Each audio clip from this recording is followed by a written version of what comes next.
Hello বন্ধুরা, welcome back to my channel. আজ আমরা সকাল সকাল বেরিয়ে পড়েছি উদয়পুরের দিকে। তো আমাদের হোটেল ছিল নিউ দীঘাতে, আর নিউ দীঘার আমাদের হোটেল থেকে ঢেউসাগর একদম পাশেই। তো আমরা ঢেউসাগরের পার্কের পাশ দিয়েই উদয়পুরের দিকে চলতে শুরু করে দিয়েছি। আর তোমরা যারা উদয়পুরে যেতে চাও তারা টোটো করে গেলে 30 টাকা 40 টাকা করে এক একজনে পড়ে। তো তোমরা যদি বেশি লোক হও, 3 জন 4 জন 5 জন এরকম হও, তাহলে আমি তোমাদেরকে একটাই সাজেশন দেবো যে তোমরা ঢেউসাগরের সামনে থেকে হেঁটে হেঁটে উদয়পুরের দিকে যেতে পারো। এখান থেকে উদয়পুরে যেতে 20 থেকে 25 মিনিট টাইম লাগে হেঁটে। আর যদি তোমাদের মনে হয় যে তোমরা টোটোতে যাবে তাহলে তোমাদের খরচাটা আরও বেশি পড়ে যাবে। তার জন্যই বলছি যে তোমরা যদি লোক বেশি হও তোমরা গল্প করতে করতে উদয়পুরে চলে যেতে পারবে 20 থেকে 25 মিনিটের মধ্যে। আরেকটা কথা, তোমরা উদয়পুরের থেকে যখন নিউ দীঘাতে আসবে ওখানে কিন্তু টোটো ভাড়া অনেক বেশি, ওখানে ফুল রিজার্ভ করে আসতে হয়। আর যদি তোমরা মনে করো না আমরা একজন ওখান থেকে আসবো বা দুজন ওখান থেকে আসবো, তাহলে এক একজনের পার হেড 100 টাকা করে পড়ে।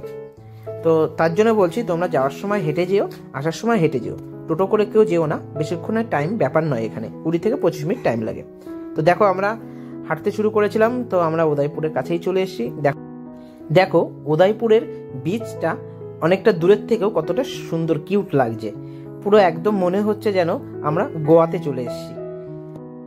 তবে হ্যাঁ, এখানে কিন্তু মদ্যপানটা বেশি হয়, কারণ এখানে অনেকে আসে মদ্যপান করতে। তবে আমরা এখানে এসেছিলাম মাছ খেতে, কারণ উদয়পুরে খুব ভালো ভালো প্রচুর মাছ পাওয়া যায় এবং কাঁকড়াও পাওয়া যায়। আর এখানে প্রতিটা দোকানের সামনে সবাই অ্যাকচুয়ালি মাছই বিক্রি করে। আমরা যখন এই উদয়পুরে বিচে এসেছিলাম তখন এখানে প্রচুর দোকান দেখতে পেয়েছি, ছোট ছোট দোকান।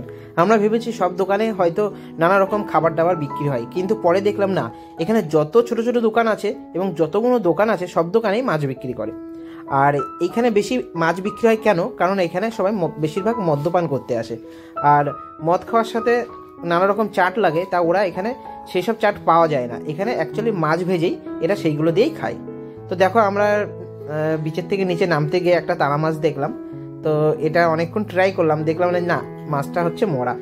তো আমরা এখন আবার সামনের দিকে যাচ্ছি যে কোথায় ভালো ভালো মাছ আছে। আমাদেরও ইচ্ছা করছে মাছ খাওয়ার জন্য, যদি ভালো মাছ পাই তাহলে অবশ্যই আমরা খাবো। তো চলো, সামনে একটা মাছের দোকান দেখতে পেয়েছি। দেখো কত রকমের মাছ, অনেক রকমের মাছ পাওয়া যাচ্ছে এখানে। তবে হ্যাঁ, আমরা এখানে খাওয়ার ইচ্ছা করে অ্যাকচুয়ালি আমরা এসেছিলাম যে এখানে গিয়ে আমরা মাছ ভাজা খাবো। বাট এখানে মানে এত কি বলবো, নোংরাভাবে মাছ ভেজে দেয়, পরিষ্কার পরিচ্ছন্ন করে কোনো মাছ ভেজে দেবে না আপনাকে। আপনারা যেই মাছটাই নেবেন না কেন, একবার ধোবে বা 2 বার ধুয়ে ওই অবস্থায় আপনাকে মাছটা ফ্রাই করে দেবে। ভালো করে পরিষ্কার পরিচ্ছন্ন করে না, খুব নোংরা টাইপের এখানে। অ্যাকচুয়ালি যারা এখানে মদ্যপান করতে আসে তাদের কাছেই এই মাছ ভাজাগুলো উপযোগী, কারণ তাদের কাছে নোংরা পরিষ্কার পরিচ্ছন্ন বলে কিছুই হয় না। তাদের কাছে যা দেবেন তারা সেটাতেই খুশি হয়। তো আমরা আর একটা দোকানে গেলাম, যদি একটু পরিষ্কার পরিচ্ছন্নভাবে তারা যদি করে দিতে পারে। সেখানে গিয়ে দেখলাম যে না, এখানেও পরিষ্কার পরিচ্ছন্ন নয়। কাঁকড়াগুলো তো বাবা, এই তো খাওয়াই যাবে না, একবার ধুয়েই ভেজে দিয়ে দিচ্ছে। দেখুন, দেখাই যাচ্ছে সামনের পরে। তবু আমরা কি করলাম, অনেক দোকান ঘুরলাম, ঘোরার পরে আমাদের আর ইচ্ছা করলো না। তো আমরা সমুদ্রের দিকে চলে গেলাম হাঁটতে হাঁটতে।